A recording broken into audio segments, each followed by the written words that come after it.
Bonjour tout le monde, bienvenue sur la chaîne Papa Joue, je suis Papa Marc-André. Et moi, c'est Meredith. Aujourd'hui, on vous parle du jeu MLEM Space Agency. Un jeu où on envoie des chats dans l'espace.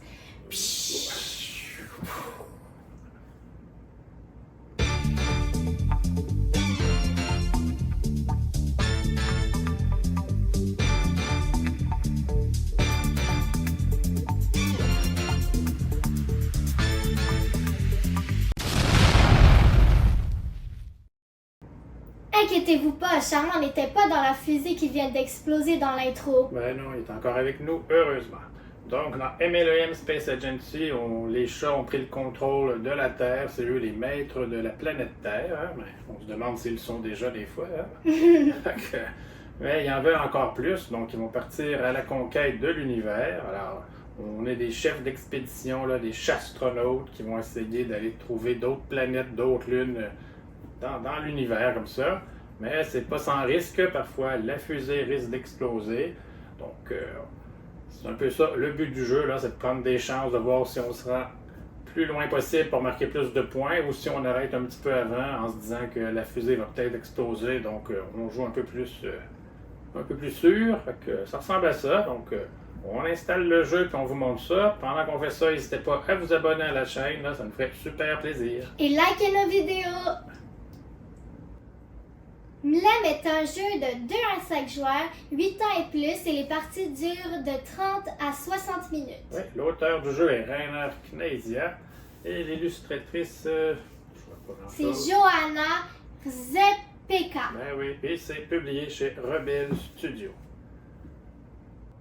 En premier, on installe le beau tapis de jeu. Ensuite, on met les 4 pions objectifs proches du plateau. Donc ça, c'est des objectifs que les joueurs vont essayer de réaliser pendant la partie. Chaque objectif se donne 5 points. Donc, on a exemple le premier qui va débarquer sur 4 lunes. On a ici le premier qui va débarquer sur 4 planètes différentes. On a le premier qui va débarquer 3 chats sur la même planète. Ou le premier qui va envoyer 2 de ses chats dans la galaxie au loin, comme ça ici. Là. Donc, chaque objectif, quand il est réalisé, c'est le premier joueur qui le réalise qui l'obtient et ça donne 5 points. Ensuite, on installe les jetons points de victoire. Dans le paquet, on peut retrouver des 1, des 5, des 10 et des 3. Parfait. Ensuite, on prend le pion échec cosmique ici, qu'on va venir placer sur la piste d'échec cosmique. Ça, c'est quand la fusée explose. Donc, le début de la piste est là, puis chaque fois que la fusée va exploser, on va l'avancer sur la piste. Ça pourrait être une des façons que la partie se termine, là, si le pion atteint l'autre bout de la piste.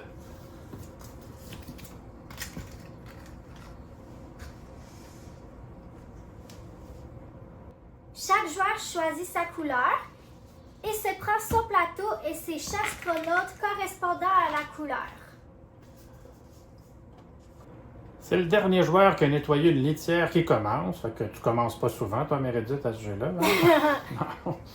Et puis, il va prendre la fusée, comme ça, qu'il va placer devant lui. Il va prendre aussi le marqueur fusée, qu'il peut le placer devant lui aussi, parce que, dépendamment des astronautes qu'on va choisir, ça partira pas toujours du zéro.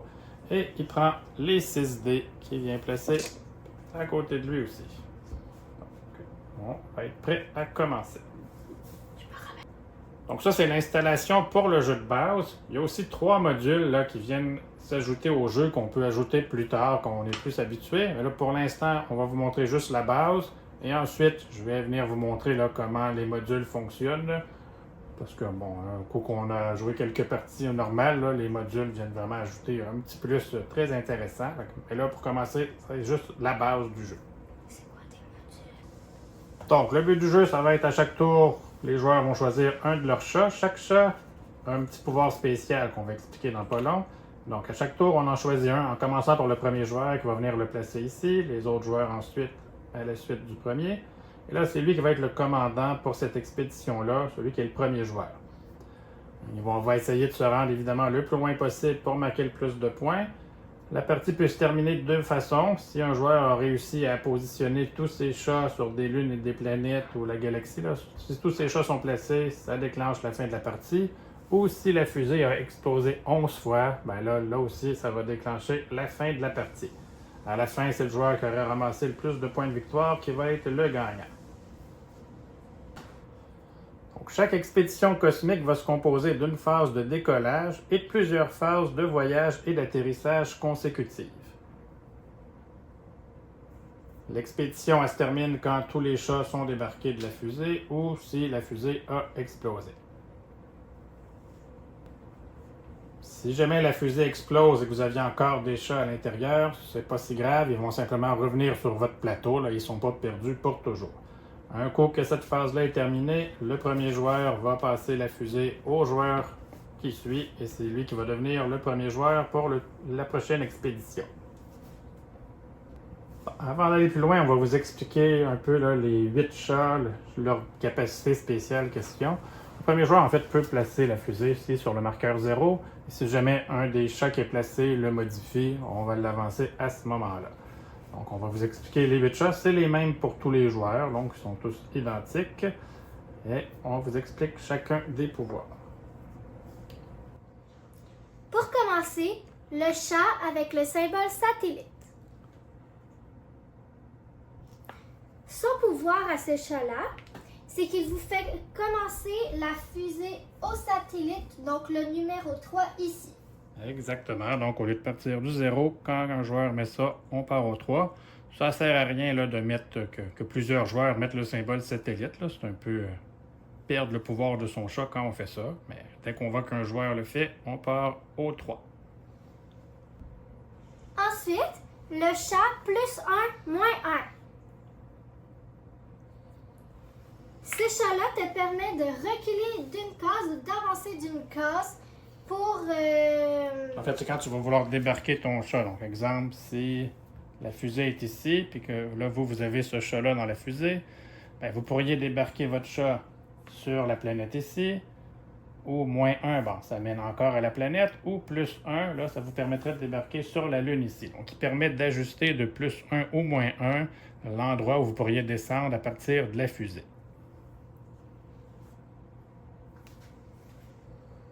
Ensuite, le chat parachute. Ce chat-là, ce qu'il fait, c'est que si la fusée explose, admettons, à cet endroit-là, il peut descendre sur cette planète-là à la place de revenir dans votre vaisseau. Exact. Donc, le parachute, lui, peu importe où il va se rendre, il va pouvoir débarquer. Évidemment, il faut qu'il y ait de la place. Sur les planètes, il peut y avoir autant de chats qu'on veut. Par contre, chaque lune est réservée pour un seul chat. Donc, si, exemple, la fusée était ici puis qu'elle explose, mais qu'il y avait déjà 3 chats sur ces lunes-là, bien là, même si on a le parachute, on ne peut pas débarquer. Mais s'il y a un espace libre, le parachute permet de descendre. Je pense. Ensuite, nous avons le chat double lune. Son pouvoir est que si tu débarques ce chat sur une lune, tes points vont être doublés. Exactement. On va le revoir plus tard, mais quand on débarque sur une lune, on gagne immédiatement les points. S'ils sont doublés, bon, on prend le double évidemment, tandis que les points sur les planètes, eux, vont être calculés vraiment plus à la fin de la partie, parce que ça se calcule différemment. On vous explique ça tantôt. Ensuite, le chat double planète. Son pouvoir est que si tu débarques sur une planète, donc elle ou elle, tes points sont doublés. Oui, exactement. Donc, comme la Lune, mais lui, ça va être à la fin qu'on va le calculer. Ensuite, le double galaxie.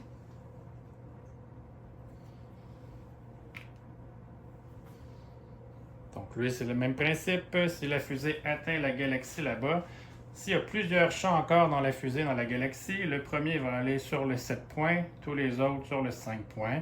Donc si vous aviez mis votre chat qui double les points quand on atteint le fond de la galaxie, ben, vous allez doubler vos points. Maintenant, le chat défausseur de dés. Son pouvoir à lui, c'est que quand tu débarques sur une planète Ou une ou une lune. lune, il fait enlever les dés aux autres chastronautes, ce qui diminue leur chance de se rendre encore plus loin. Bon, en fait, ça, il va enlever un des dés qui reste dans le plateau. Donc, comme tu dis, ça va diminuer les chances des autres. Et finalement, on a le chat avec une valeur de 1 sur un dé.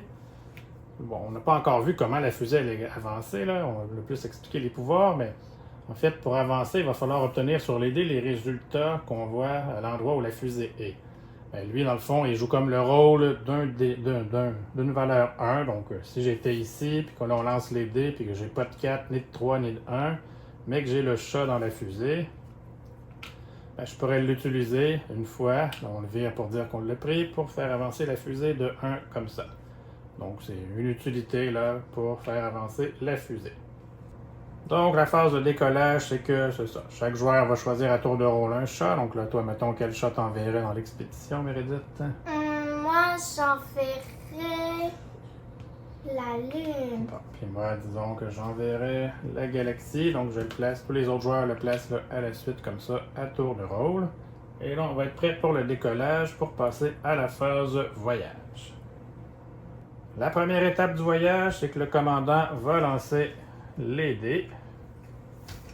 Les 6 dés, on les lance pour voir ce que ça va donner. Là, disons que la fusée partait ici du 0. Donc, ça nous prenait soit des 2, soit des 1, ou le petit symbole ici de post-combustion.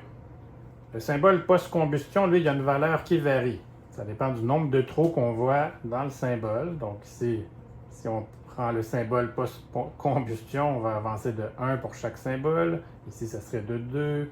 Ici aussi. Et je crois, y a-t-il même 3? Non. Oui, c'est ça. Il y a des endroits où il va même avoir une valeur de 3. Donc, on lance les dés comme ça. Puis là, on va les séparer par valeur. Et on va vérifier quel symbole on a qui se retrouve sur le plateau à l'endroit de la fusée. On a un 1 et des Post-combustion. post-combustion.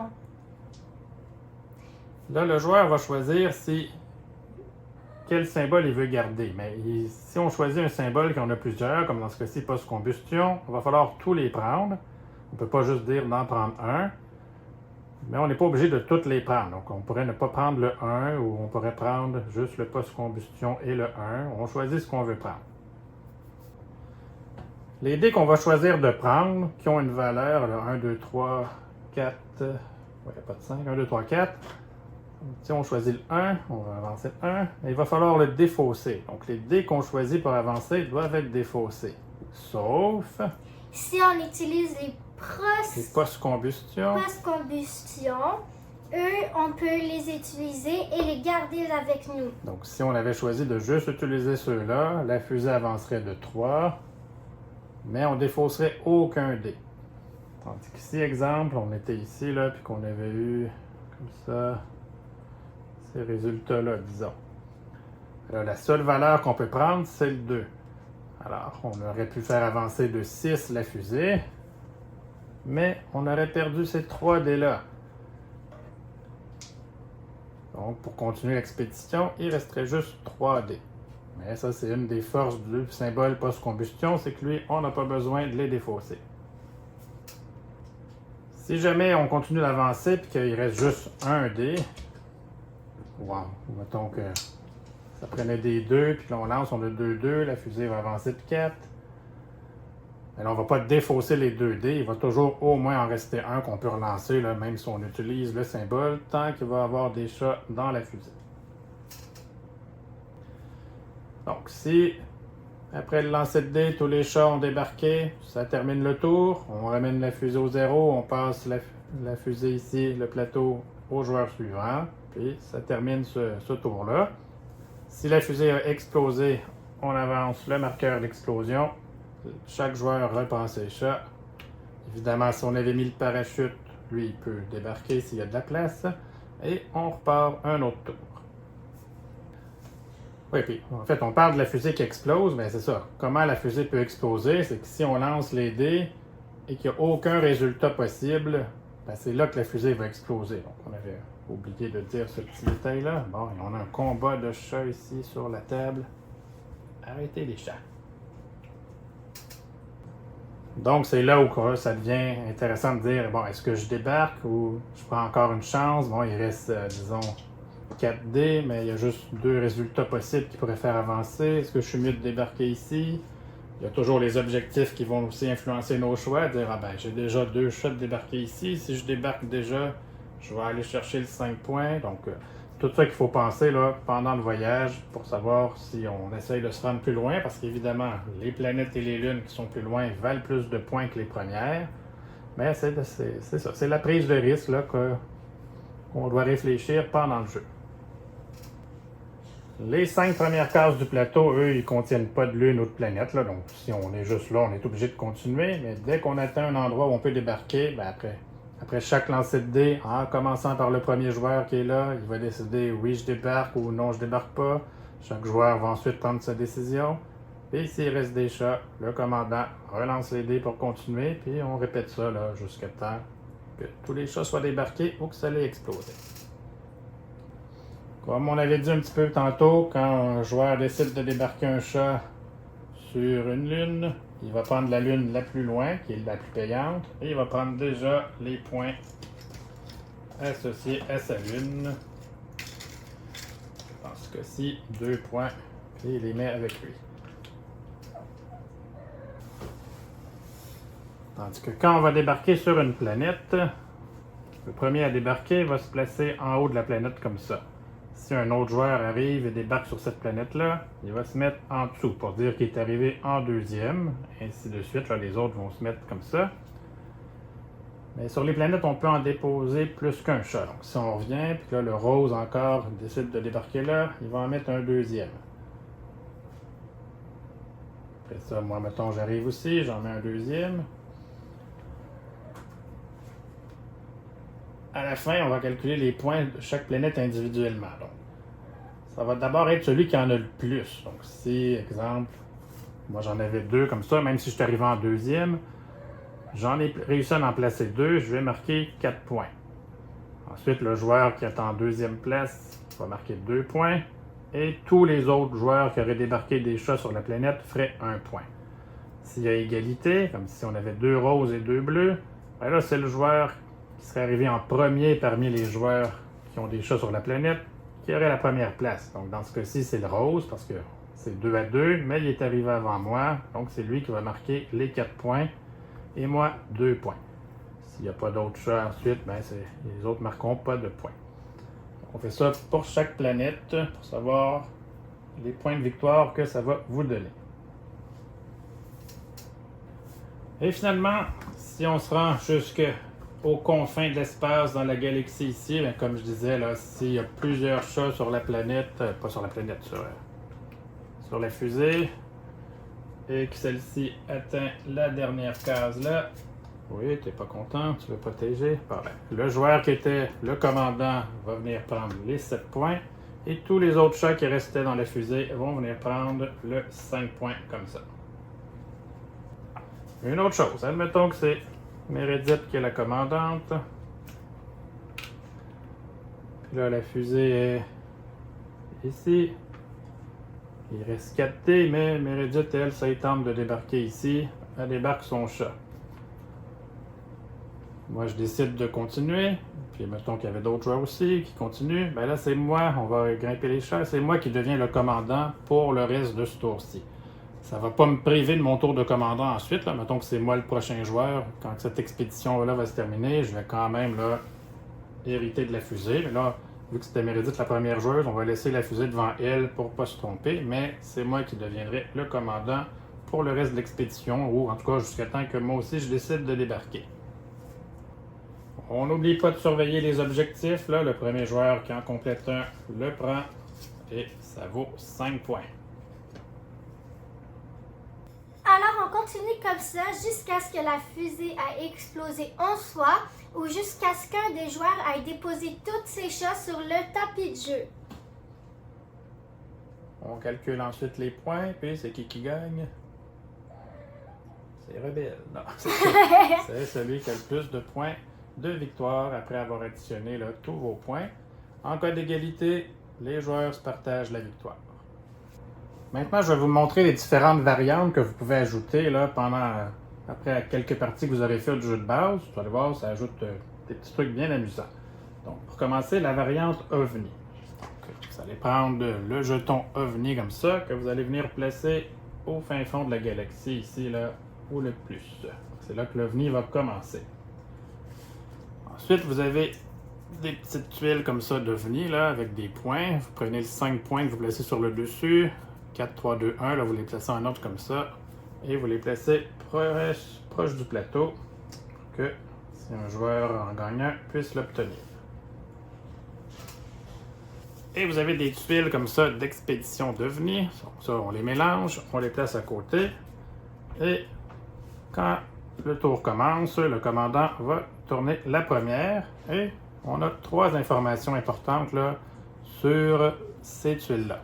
Donc en premier, ça va indiquer de combien l'OVNI avance. Donc il y a des flèches ici, ça peut être de 0 jusqu'à 3. Donc dans ce cas-ci, l'OVNI avancerait d'une case vers le bas comme ça. Donc il y en a différentes, comme vous voyez. Lui avancerait de 2. Et lui avancerait de 1, de 2. Bon, donc ça c'est la première étape, on fait avancer l'OVNI.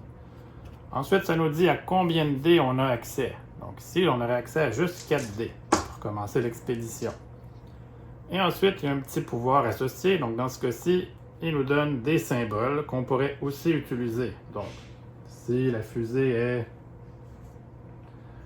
sais pas moi, ici, et là on a ce symbole-là, je lance les dés, puis il n'y a aucun résultat qui sont bons sur les dés, mais ici j'ai le 4 puis j'ai le 1. Ben, je pourrais décider d'utiliser la capacité spéciale de la tuile pour avancer la fusée de 5. Même si j'avais eu aussi un 4 ici, j'aurais pu choisir, au lieu de prendre le 4, de prendre ça. C'est comme un groupe là qu'on peut choisir en plus des dés. S'il n'y a pas de résultat, on le prend. S'il y en a, ben, j'aurais pu prendre aussi le 4 puis avancer 9 au lieu en prenant le pouvoir et le dé. Donc on peut l'utiliser une fois cette capacité-là. Il y a 2 autres sortes de capacités. Il y a ici le petit cadenas. Ben, ça, c'est que si je choisis des dés ce tour-ci, je pourrais décider de ne pas les défausser. Donc, si je lance les dés,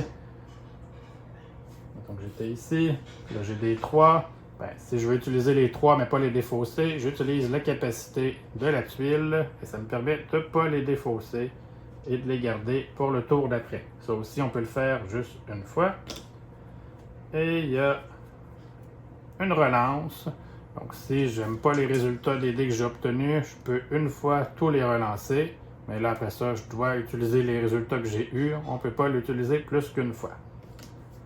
Si le commandant débarque sur une planète et qu'il n'a pas encore utilisé la tuile, ben, le prochain commandant là, peut continuer à l'utiliser sans problème. Puis après le tour d'après, on change la tuile. Si pendant le voyage, l'OVNI descend,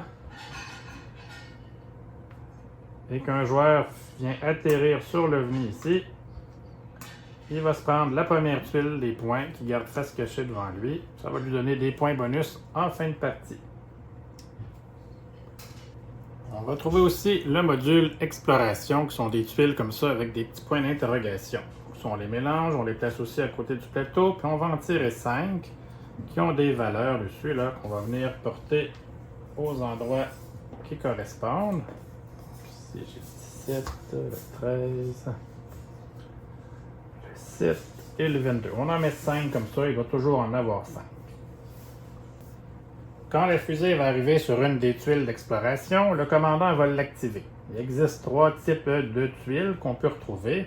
Donc, il y a des tuiles qui vont donner des points de victoire. Là. Ça, c'est les petites rouges comme ça. Ils vont donner de 1 à 3 points de victoire au commandant qui arrive sur cette tuile-là. Le joueur la prend, la place avec lui, puis on va tirer une nouvelle tuile qui va venir placer sur le plateau. Pour qu'il y en ait toujours 5. Donc ça, c'est les points de victoire. On a aussi de récupérer un dé. Donc si on tombe sur cette tuile exploration-là, on va pouvoir récupérer un des dés qui était défaussé et le remettre dans le plateau. On défausse ensuite le jeton, puis on en place un autre. Et on a aussi les tunnels spatio-temporels qui, eux, vont permettre de faire avancer la fusée de 4 cases. Donc, quand on arrive dessus, automatiquement, on avance de 4 cases la fusée, mais ça termine le voyage automatiquement. si en prenant un tunnel comme ça, spatio-temporel, on se trouve à arriver sur une autre tuile exploration, on l'active aussi. Peu importe ce que c'est, là, donc on peut en activer plus qu'une si jamais la fusée tombe sur plusieurs avec le tunnel comme ça, spatio-temporel. Et on s'assure toujours après ça qu'il y en ait 5. Si on passe au travers toute la pile, ben là, on n'en rajoute pas d'autres. Donc ça, c'est la variante avec les tuiles d'exploration. Finalement, on a le module mission secrète. Donc ça, c'est des petites tuiles comme ça. Chaque tuile va, dans le fond, identifier un endroit sur le jeu. Comme ici, c'est CC9. Donc, soit la lune là, soit la lune là. On peut avoir 18-21. Soit la lune là, soit ici. On a des planètes aussi, 15-16. Donc, chaque endroit est identifié. On en distribue 4 à chaque joueur. On les regarde secrètement, hein, c'est la variante mission secrète. Puis on va en garder 3, on en défausse une. Puis, on va essayer pendant la partie de débarquer des chats à ces endroits-là. Ça va nous donner des points. Si à la fin, on a réussi à arrêter sur un des endroits qu'on avait, on va gagner 2 points. Si on a réussi à en compléter 2, on va gagner 5 points. Alors que si on a réussi à arrêter aux 3 endroits qu'on avait, on va gagner 10 points. Ça peut arriver qu'on aurait 2 fois la même tuile, parce qu'il y en a qui reviennent. Donc dans ce temps-là, il faut débarquer 2 fois dessus. Là. On ne peut pas juste débarquer une fois puis la compter pour 2. Il faut vraiment que 3 chats soient débarqués aux 3 endroits pour faire les 10 points. Donc ça, c'est un autre petit module que vous pouvez ajouter, là, qui vient permettre d'ajouter du plaisir et plus de points de victoire. Donc voilà, c'est comme ça qu'on joue à MLEM Space Agency, un jeu familial là, que nous, on aime beaucoup ici à la maison. Donc toi, Meredith, quelle note tu lui donnes pour commencer là, à ce jeu-là? 9 sur 10. 9 sur 10, ouais, c'est un de tes jeux préférés. Hein? Oui. Puis qu'est-ce que tu aimes du jeu? J'aime les illustrations de planètes. Et aussi, j'aime le fait que chaque chat a un petit métier. Oui, sur le personnage qu'on joue, ouais, chaque million, tout un métier. Puis effectivement, que la direction artistique est super belle. Le tapis de jeu il est magnifique, comme on l'a déjà dit. C'est le fun aussi, j'aime ça quand il reste plus beaucoup de dés, puis de prendre une chance de dire est-ce que je continue pour aller plus loin, mais ça va peut-être exploser. Puis quand c'est toi le commandant, puis tu lances les dés, là, tu trouves ça stressant un petit peu de savoir si ça va exploser ou pas. Non. Non, ça va. T'aimes ça, le jeu de facteurs des risques comme ça, ouais. Donc, c'est ça, là. C'est notre avis pour MLEM Space Agency. Nous, on vous le recommande, mais vous, avez-vous d'autres jeux dans le même genre là, que vous pourriez nous recommander? N'hésitez pas, si vous en avez, à l'écrire dans les commentaires. Sinon, ben, merci de vous abonner à la chaîne ou de venir nous suivre sur Facebook et Instagram. Là, si vous cherchez Papajou, vous devriez nous trouver. Donc, sur ce, on vous dit à la prochaine. Bye bye! Bye, bye, Charmant.